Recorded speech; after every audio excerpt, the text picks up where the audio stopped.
बचपन में हमें एक कहावत रटाई जाती है कि अकेला चना भाड़ नहीं फोड़ सकता। हमें सिखाया जाता है कि अकेले तुम कुछ भी नहीं बदल सकते, तुम्हें भीड़ का हिस्सा बनना पड़ेगा। लेकिन मैं आपको आज बताना चाहता हूं कि यह कहावत इतिहास के सबसे बड़े सच के सामने बिल्कुल झूठी साबित होती है।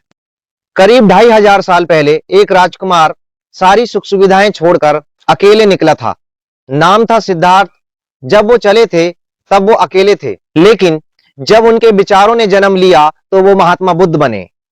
उन्होंने किसी के हथियार के दम पर नहीं, बल्कि सिर्फ अपने विचारों से करोड़ लोगों का माइंडसेट बदल दिया। आज पूरा एशिया उनके विचारों के आगे सिर झुकाता है। लोग कहते हैं अकेले क्या होगा, अरे एक दुबला पतला इंसान एक लाठी लेकर अकेले खड़ा हुआ और उसने सबसे बड़े ब्रिटिश साम्राज्य की जड़ें हिला दी। वो थे महात्मा गांधी।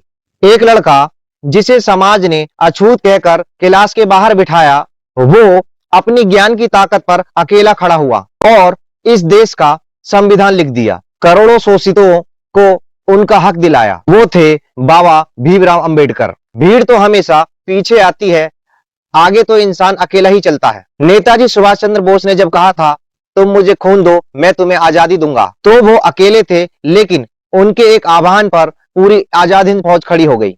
अरे ओशो एक ऐसा इंसान जिसने सदियों पुरानी रूढ़िवादी सोच को अपने अकेले के विचारों से चुनौती दे दी। दुनिया भर के बुद्धिजीवी उनके शब्दों के पीछे खींचे चले आए। इतिहास उठाकर देख लीजिए, जितने भी धर्म बने हैं, जितने भी देश कटे या जितने भी देश जुड़े, क्रांतियों के जितने भी पन्ने लिखे गए, उन सब की शुरुआत किसी फौज ने नहीं, उनकी शुरुआत किसी एक अकेले इंसान के दिमाग में उठे विचार ने की थी।